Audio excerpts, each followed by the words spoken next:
Hey y'all, good morning. My name is Angelica Rubio, State Representative for District 35, representing the city of Las Cruces, and this is a brief update.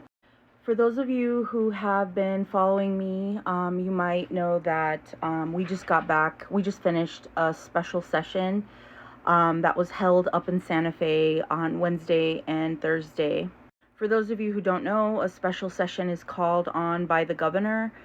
Because we don't meet often here in the legislature here in New Mexico, when things like emergencies and crises and things like that require legislative, when it requires us legislators to be a part of this process, the governor has to call for a special session, and she only is the one that gets to make the agenda.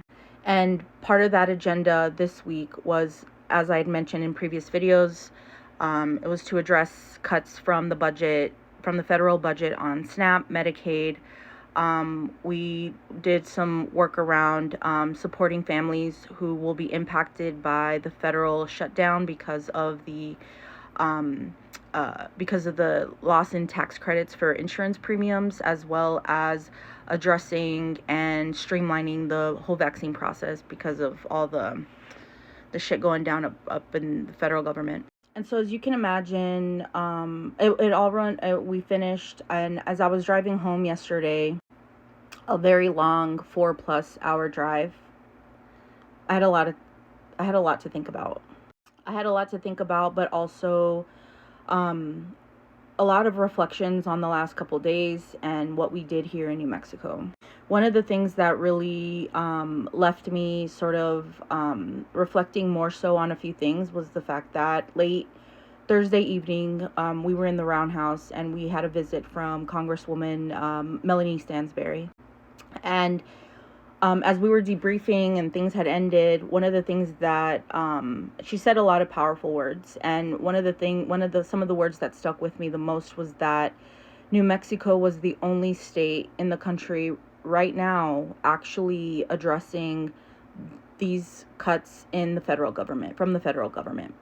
And it was just the way that it was articulated and said that just it was just really powerful for me, and it left me thinking a lot about that the last on my drive home and then into right now.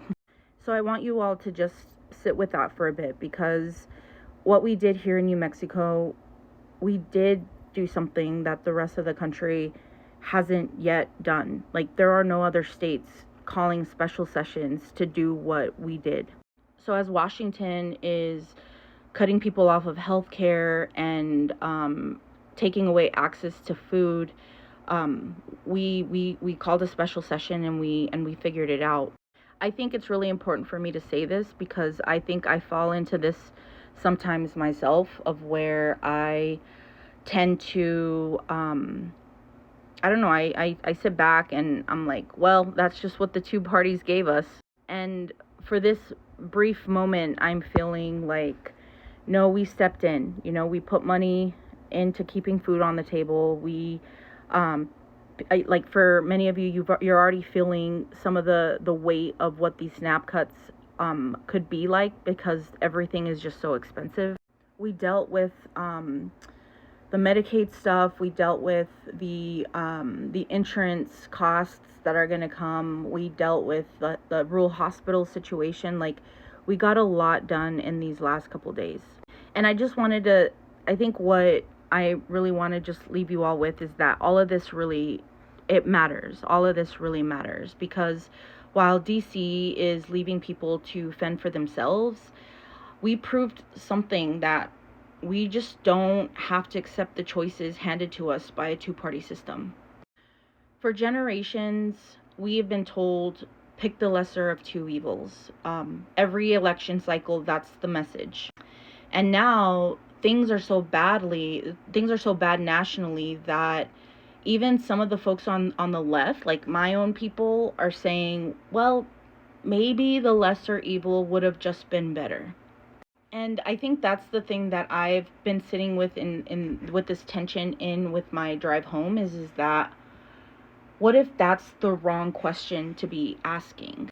What if instead we asked, Why is that all we get? Why is this all we get? Why do we only get to pick between two evils at all? I love history, y'all. I do a lot of reading on history, and I think for me, reading at this moment especially has sort of given me like some calm with my nervous system, because it's also helping me to like feel somewhat certain in uncertain times. Like it's giving me a preview, as brutal and as harsh as that reality is. It's at least giving me some idea of where we're going. But one of the things that I've been thinking about and reading is how history also shows us that it doesn't have to be this way.